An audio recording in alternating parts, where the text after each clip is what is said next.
on page Pei Aleph, the paragraph starting with the word Uba'olam hazeh. Uba'olam hazeh tuchal la'akir k'tzas olam hanashamois mita'anugei hanashamos below achila v'shtzia.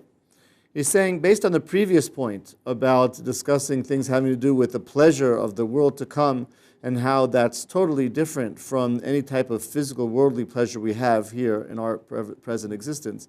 Still, even in this world, you can find some measure of degree of pleasure for the soul without eating and drinking. For example, kagon b'nei adam hamisnakmim b'soinehem. That's interesting. Uchona kavod be'es shebechabdim b'nei adam. Ukshadam ro'e dvarim yafim uksheroy adam b'noach haviv shelo ro'oso zman meuba. He gives examples here of, I guess, non-physical forms of pleasure. And the first one he gives is the joy that a person has when he takes vengeance against his enemies.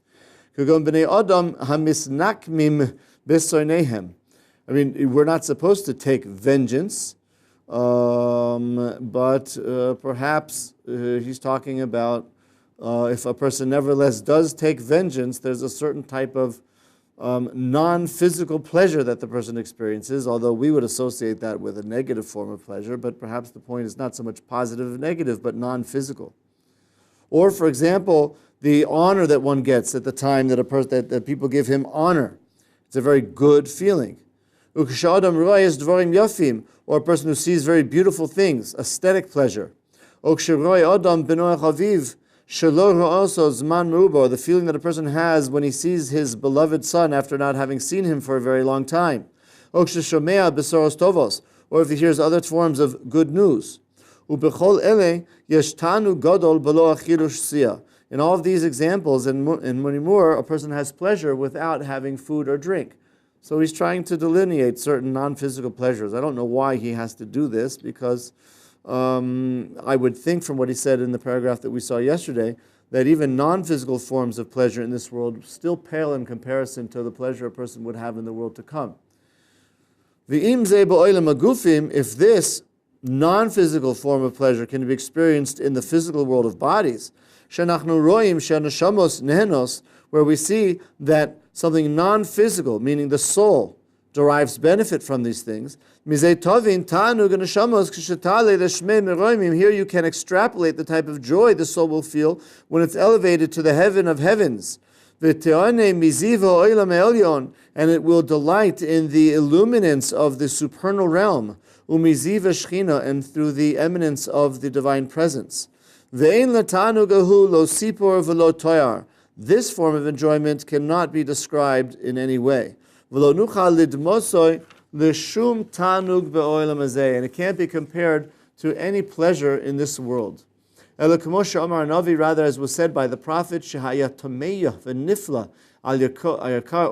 when he was expressing his wonderment over the delights of the world to come, he says, Ma rav tuvcha, how great is the good, how great is your good, God, asher tzofanto le're'echa, which you have hidden for those who fear you. Meaning, this goodness is so great that it's something which is on the one hand so great, yet it's something which is hidden. We have no way of knowing ultimately what it's like. Va'al olam haba, regarding the world to come, asher hu sof kol adam, which is the end for all people. Yosim b'Hashem bitchono al sheyagiehu la'olam elyon. He should put his effort into getting to the superior upper realm of the world to come. Val yashlichehu milafanov, and pray to God that he should not throw him out from before him. Because even in the spiritual realm, we mentioned this morning, there are different categories. There's Gehinnom, and Gehinnom has a lower area and an upper area where each chamber has 7 sub-chambers of 14. And then in Gan Eden, you have a lower and an upper realm. Again, each chamber having sub-chambers of 14. The total of Koyach, 28 sub-chambers for either Gehinnom or Gan Eden. And here he's saying a person who should pray that not he go to the lower realm of the world to come, which is Gehinnom, but to the upper realm of the world to come, which is Gan Eden. And in Gan Eden, he should hope for a trajectory which will send him to the highest level of Gan Eden as well. Yeah. What were you going to say before, I Tuvia? was going to say, so some people only go Gehenna, they don't get to go Gehenna. Well, hopefully, if a person merits to go to Gehenna, then ultimately that's for the purpose of preparing him to get into Gan Eden. Right, but just some people never get out of Gehenna. Is that right? Are you asking or saying? No, I think that there are people who never go out of Gehenna. What? Yeah, I was thinking. Real rushes, I'm sure. Yeah. The Gemara discusses Titus, for example, and others who. Don't have a place in the spiritual world. Their souls essentially are nullified or obliterated. No, they've got a place. Their souls. Yeah, that's not what seems to be said about this in the Gemara in Sanhedrin. Parakhelik seems to be saying about them that they are constantly experiencing something which would be the equivalent of being immersed in boiling feces forever. It's very colorful. Yeah. So maybe for such wicked people that's the case, but for most Jews who go to Gehenna for the purpose not of punishment, of purifying them, then eventually they will get out of Gehenna and into Gan Eden. I've read an interesting concept before. I can't remember exactly where that. You go Gehenna, and I'm not sure whether it's 7 or 70 years, but your soul goes through a purification process.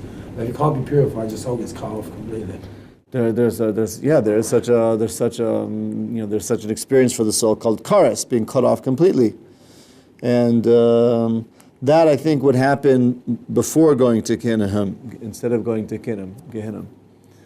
And then we mentioned again this morning, the different possible outcomes of a soul's experiencing karas, whether there's any way of that soul being redeemed or not.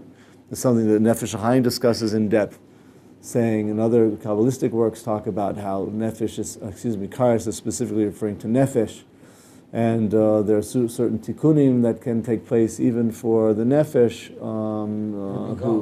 that's been subjected to karas, and the Nefesh HaChaim discusses how the nefesh itself that's undergone karas can still be redeemed through the lowest sphera of ruach, which is the malchus of ruach, connecting to the keser of nefesh. These are things that is discussed in some of the Kabbalistic works and the like.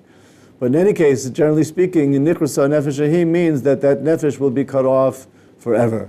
The commentaries note through different explanations that that's not necessarily forever for all souls. Right. I suppose you have to be a really terrible Russia to get cut off. Yeah, karas, although there are things in the Torah, transgressions in the Torah, which the Torah prescribes specifically the punishment of karas, if one does that. They say Lashon Hara is, but so many people are guilty of Lashon Hara. Lashon Hara would not result in karas. But it says Lashon Hara is tantamount to every other sin in the Torah put together. Yeah, but the punishment is not karas. But on the other hand, doing something like eating chametz on Pesach. That's karas, Yeah. What else is karas? There are two, interesting positive commandments that one would get karas for. The others would all be the prohibitions, but the one is bris milah, and the other is chametz. So if you haven't been bris, you cut off. Yeah, the issur of karas applies not to the father's obligation to circumcise the son, but a person's own obligation to circumcise himself when he becomes an adult if he wasn't circumcised. Say for instance, you had chametz on Pesach when you wasn't religious. So this would only be if a person does so, brazenly of his own volition, knowing that it was a prohibition. If he's so only means once you come back to the faith. Yes, if he didn't know better, it's a serious transgression, but he didn't know any better, so karas would not apply. And then there are many other types of serious transgressions, some of them having to do with sexual prohibitions. But they don't constitute karas, no? Some have karas. Most are, misa. But you can make tshuva even things that constitute karas, right? Yeah, a person can do tshuva even things having to do with karas. Even once they become religious. And one of the things might be the lashes. In other words, so we were speaking the other day about people who intentionally converted outside of Judaism, and I don't think I completed the thought, but I mentioned that there was a discussion in the times of Yosef Karo in Sfat, when many of the Anusim, those are the Jews who converted to Catholicism in Spain, ultimately left Spain and came to settle in Svas. And the question is what to do with them, because they intentionally converted to Christianity, even though it was under duress, but they were required to give up their lives and not do that. and what should be done. So there was a discussion that they could exempt themselves from kares by subjecting themselves to the lashes and then be accepted back into the fold of the Jewish people. And that was done by certain of the Jews. I saw that, I looked up a bit in connection to that discussion that we had when we were raising the position of the Rambam, where the Rambam writes in his the Igros, one of them is called Igros Ashmad. He was answering the opinion of one of the rabbis of the community, where he was arguing that any Jew who converts to Islam should forfeit his life, and if he doesn't, he becomes a non-Jew and should be treated as such. And the Rambam addresses this rabbi's opinion. I didn't get to the Rambam's opinion on that yet, but we were discussing, and it was my recollection that the Rambam is lenient in that situation, making a distinction between Islam and Christianity, as we said. But I still don't know. I haven't seen inside whether the Rambam actually permitted it, or at least if it or to b'diavad, if it was done, not taking the position that this particular rabbi posited, that these people were apostates and therefore had to be expelled from the fold of Judaism, and so forth and so on. Or around the middle of the paragraph there. Ve'ein lo bitachon b'lo masim tovim, ach achar sheyasok b'kol yicholto b'torah masim tovim, a person cannot claim to have faith in God and not do the actual practice of good deeds. But after a person expends all of his effort in learning Torah and doing good deeds, including the mitzvos, then he can be elevated to the levels of piety which are befitting for this matter. But he would be required to take the love and infatuation for this worldly matters out of his heart. And place in their stead the love of God. And to sacrifice himself, sacrifice his natural inclinations to desire the indulgences of this world, and should direct all of his interests to God. If he does such, then he can have trust in God that he will be merciful and be good to him, as God was benevolent to all of the prophets and the pious. Ashrov v'asher helko, happy is this person and is his portion. This would be quite difficult, I think, for most people nowadays to achieve. It would probably be more appropriate for us if we try and translate this on a practical level. That would be in a way pertinent to us, would be to things that really do involve, let's say, pleasure in this world, but are also mitzvos. For example, what's that? I wasn't thinking about that. That's a very nice idea. That would be even higher than the level I was suggesting. I was saying even as starters, something which we actually derive tangible physical pleasure from. For example, having relations with one's spouse, or eating, and things like this, that at least we should try as much as possible to convince ourselves that we are engaging in these activities for the purpose of glorifying God. And if it's the case of intimacy, marital intimacy, so we should, if it's relevant for us at all to work on the things that he's talking about here, it would be in realms like that, where we might say, of course, there's physical pleasure here, but I want to try as much as possible to take my heart's interest in this act away from indulging in this just for the physical pleasure of it, but for the purpose of, making my wife happy, for infusing our relationship with joy and closeness and intimacy, with the possibility of my wife becoming pregnant, so that we fulfill the mitzvah of being fruitful and multiply, and so forth and so on. So that certainly the act itself is enjoyable, but at least it would take quite a lot of work, I think, for most of us to put our thoughts in this direction, as opposed to the more physically oriented direction. The same thing with having food on Shabbos, for example. We all enjoy the nice, delectable foods on Shabbos. For us, it would probably be relevant to be working on these things in that realm. by trying to really think about the fact that it's true I'm enjoying this food, but I want as much as possible to direct that enjoyment for the purpose of celebrating God's holy day of Shabbos, which would probably mean not having so much cholent that after you're full on cholent, you go to sleep and sleep off the rest of Shabbos without learning or being with your children or things like that, right? So that the enjoyment that we have in the physical world, which happens to coincide with mitzvos, would be a good place for us to start, and perhaps a relevant place for us to think about achieving the types of elevated things he's discussing here. One who has trust in God is a great thing. A person has to prepare himself properly before he can get to a true and deep level of trust. One who has trust in Hashem is making himself a proper receptacle to receive the kindness of God. Because as it says, one who trusts in God will be encircled by the kindness of God. And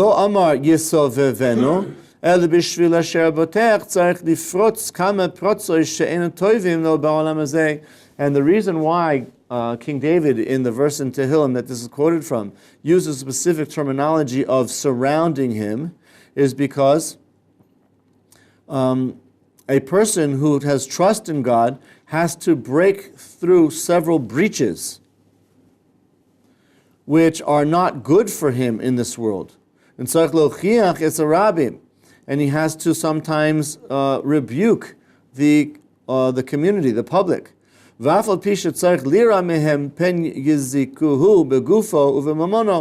that's true, even though he would have to expect that they might harm him, bodily or monetarily.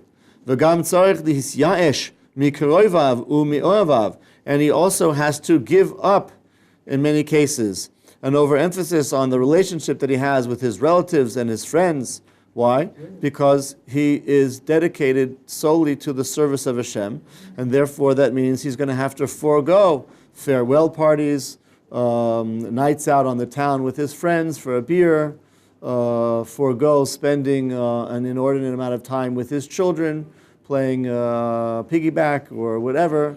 Again, this is going to vary from person to person. But the point is that a person who's truly trying to strive for the levels of piety that the author is discussing here is going to have to forego a lot of the things that most people are engaged in and often indulge in here in this world.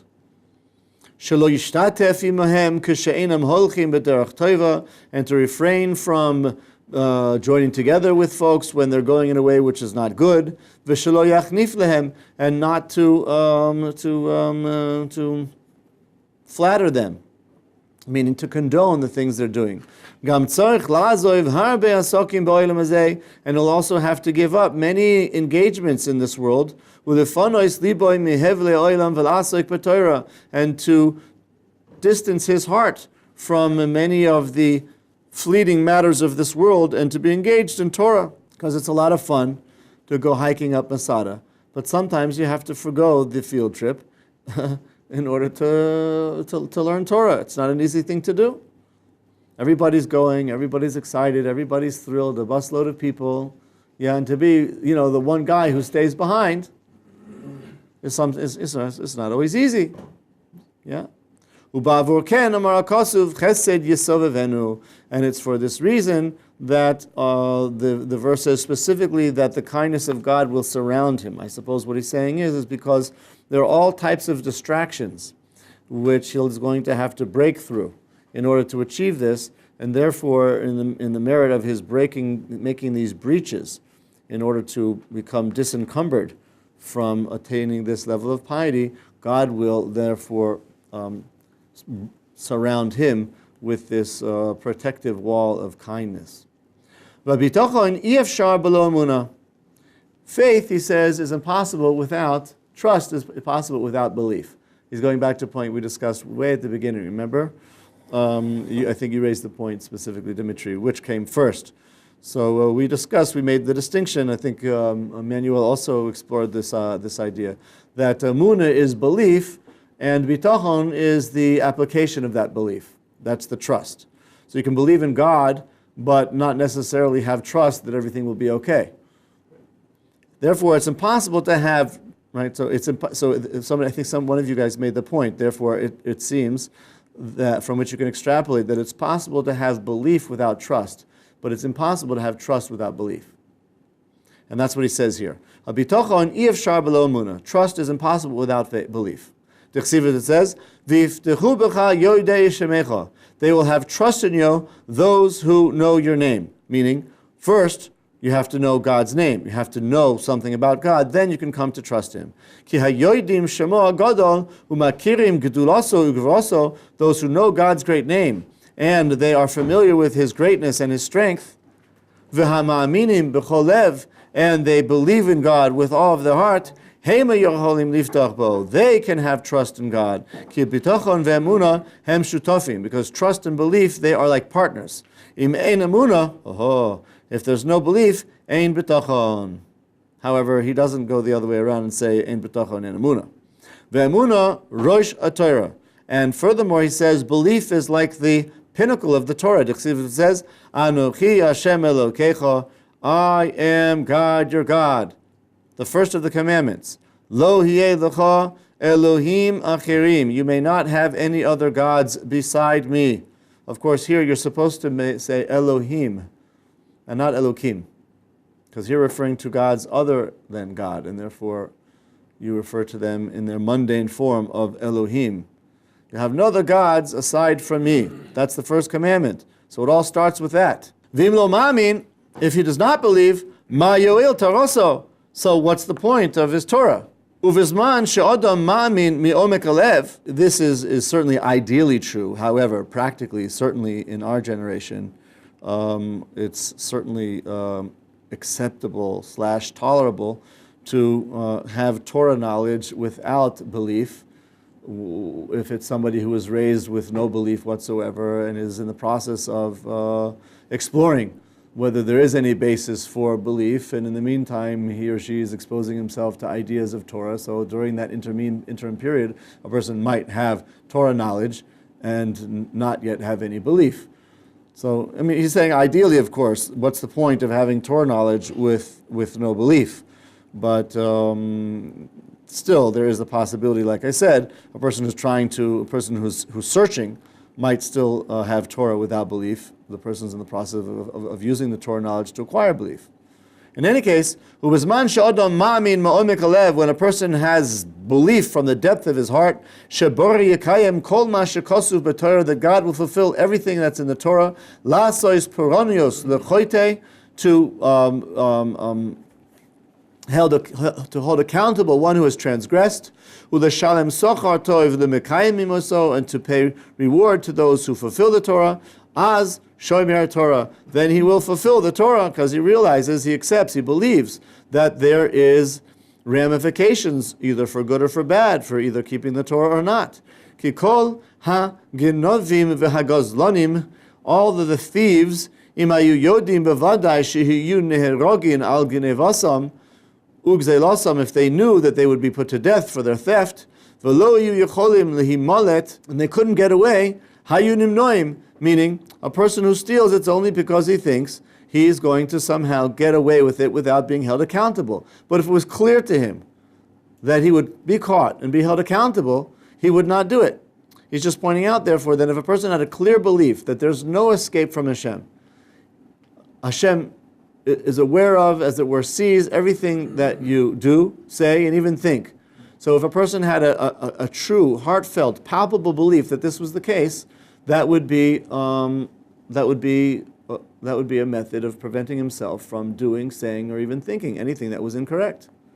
And if we ever do that, it's only because we have temporary insanity, where we think God doesn't know, God's not aware of it, or God's going to cut me some slack. No, you might have temporary insanity, think, I'll suffer my punishment without indiscretion. Yeah, or a person might be overcome with such desire that it says, you know, I'm willing to sacrifice everlasting joy for this temporary, fleeting lollipop. I was just going to say that even though I'm not sure if he's postulating here that the ideal is to have this all-encompassing knowledge and faith, because If you do, it again abrogates you of your free will. And I think the point or the goal or the idea is that no one can be guaranteed to have this all-encompassing faith or knowledge, and because we can't possibly attain a 100% level of clarity, we'll always have that bit of lack of assurance, lack of certainty that will enable our Bechira to function. I understand what you're saying, but the flip side of that is that if this is a result of his free will decision, then the mechanism that's put into place through his exercise of free will is, in fact, the challenge that he's overcome. Right. Therefore, even if theoretically a person could incorporate so clearly beyond any shadow of the doubt whatsoever that all of this is true, and therefore, based on this conclusion, he always refrained from transgressing, that would still not undermine free will because it is a result of his free will act to believe. But through the only way to attain that level is through your own free will of living 100% by the Torah. People like the Arizal and Baal Shem Tov, they lived so piously, they knew for sure that there was Hashem and Shemayim and that. So his argument would be, which would be, someone in this level then it would seem effectively loses his free will, in which case kind of, the game's over. But one answer to that is that's not necessarily true when we're talking about that realization coming about through his free will decision. That's what I'm saying. I said, but we should all strive to do that for our free will. If we lived 100% by the Torah, that's right. We'd attain them levels as well, we knew for sure. We should, and that's what I think he's encouraging us to do here. Dimitri's point is that perhaps theoretically, that's only true theoretically, but not practically, because otherwise it would undermine free will. And my response is that if that is a result of his free will, then it's really not necessarily undermining the free will. Yeah. But the sages always also say that a gadol michavero yitzur gadol hemeno. One who is greater than his friend, his yetzer is also greater than the friend. That seems to imply anybody, no matter what level of greatness they've achieved. So somehow, on some very subtle level, even the greatest of individuals is challenged in some way, which for them is so subtle that it would be equivalent to the type of being aware of that and standing up to it would be equivalent to something for us at a much lower level. You give a good example. You said if someone's that pious, and they study Torah 14 hours a day, the Yisrael will try and just do a couple of minutes of Torah. Right. And so for that person, he might be ensnared on bittul Torah of a minute, or whatever the case may be. And that minute is so subtly intertwined into his day that it would require a great level of awareness just to be aware of it. On their level, they would be required to be aware of it and also address it properly, and they might not always be aware of it and address it properly. So for them, that would be like for us, trying to decide whether we should cancel a whole day of learning in order to take a trip. That's how subtle, but on their level, how great of an issue it would be for them. I was going to say that the only person that comes to mind that's emblematic of this situation is Moshe Rabbeinu, and he, in a sense, does lose his free will when he becomes just simply a vessel for God. It's a free will. It's a set of free will decisions that gets him to that point, but once he's there, he's not really him. He's kind of stepped off to the side and allowed God to kind of replace his mission statement or his goals or his ambition. So he doesn't really have free will in the sense that you and I have free will. He doesn't have options so much.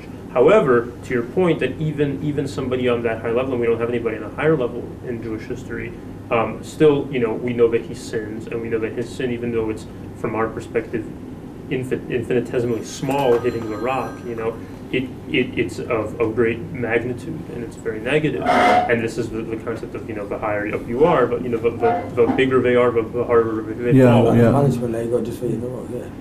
So, but he did in a sense abrogate his free will when he chose to do so. Let's say, and because of that, I think that would be the logical extreme. None of us are. I think it's pretty much a principle of faith that none of us will ever get to that level. So I think it's safe to say that this is theoretical.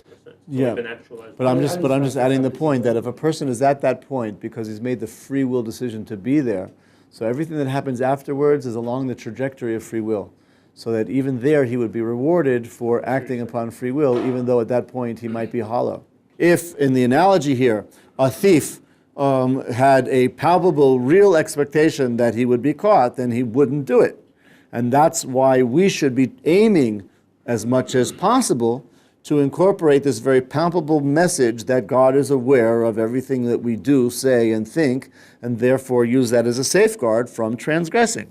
Again, when you use your free will to accept and adopt that idea, so that you actually be rewarded for the free will that is now protecting you from transgressing. Ken gam achote im hayamamin bevadai al godol onsho, so too one who transgressed, if he really comprehended the extent of his crime, lo hayachote, he would not sin. And the Gemara says, for example, ein hadam chote elim ken nichnas bo ruach shtus. Person does not transgress unless he was overcome by a foolish spirit. Like we were talking about, the spirit will either tell him God is not looking, or God doesn't care, or God will cut me slack, or I'm willing to enjoy this even if I'll have to pay for it. Right? All of that's ridiculous. Therefore, the entire Torah is actually included in Amunah. It says, "Tzaddik be'emunaso yichyeh." A tzaddik, through his Amunah, will live. Many explanations of this verse. I think one explanation, according to the context here, is that a tzaddik will maintain the level that he's on through his Amunah. His belief in Hashem will serve as a keel for him, like the keel of a ship, or the helm, is that what it's called? The rudder, yes? Which keeps him on the path towards eternity. Val Avram Nemar, and regarding Avram it says, V'he'emin b'Hashem v'yichshavea lo tzedakah, that Avraham believed in Hashem, and it was considered for him like an act of righteousness, showing the centrality of belief. V'al kol hatovos lo nichtav ken, on any other the good things that people do or can do, such language is not used, rather specifically for Emunah. V'al Moshe nichtav, regarding Moshe it says, B'chol beisi ne'emanhu. He is a reliable, trustful servant in my entire house.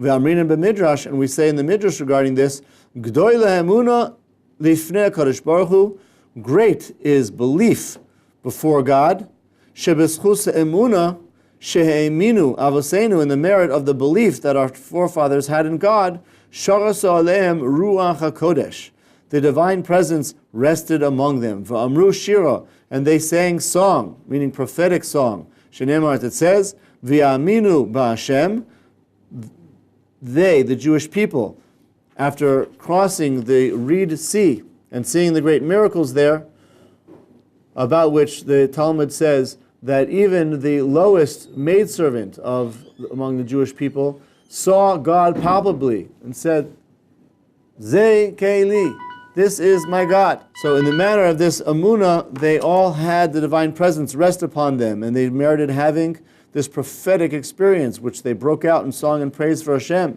The Samech Lein, it says there, Oz Yoshir Moshe Ufnei Israel. Then they, Moses and the Jewish people, sang out, V'nigalu b'schus emunah she'eminu, and they were also redeemed from Egypt in the merit of their Amunah. The Chsiv, it says, V'ya'amen ha'am, the people believed. V'amru sham, and the sages say there, Kol mekabel mitzvah chas be'emunah, anybody who accepts any one mitzvah through Amunah, belief, Kidaihu shetishra elav ruach hakodesh, he is befitting that there should rest upon him the divine presence. V'hagolyos miskonsos b'schus emunah, the diaspora is gathered into redemption in the merit of Amunah. Shneimar, as it says, Tashuri mirosh amona, v'omer erastichli be'emunah. Tashuri mirosh amona, I guess I will be seen. Yes, the mirosh amona, which is understood to mean Teshureno v'rachok is lashon in the Torah, which is referring to seeing the Redeemer in the final days. We saw that in recent parsha, and here, according to this verse in Shir Shirim, it's connected with amana, meaning amunah, with belief. And furthermore, it says, "I will betroth you to me with belief. Through belief, you will be gathered in to me, betrothed to me," God says. So that's one of the perhaps greatest mitzvahs of the Torah. The prerequisite, he says here, for the observance of all the Torah, the spirit within which one can infuse the presence of God in his observance of mitzvahs and in his life, and ultimately merit the presence of God to rest upon him, and not only on an individual, but on a national level. So, B'ezrat Hashem, we should strengthen ourselves, particularly during these times of difficulty for the Jewish people, in Emunah, belief that Hashem will bring us through these difficult times, protect us from our enemies, and in that merit, bring His divine presence to rest upon us, so that all of the nations, near and far, will recognize and say, Hashem is the God of Israel, and stop this persecution and murder, and rather redeem themselves from wrong in order to accept the truth of Hashem. Amen. Amen.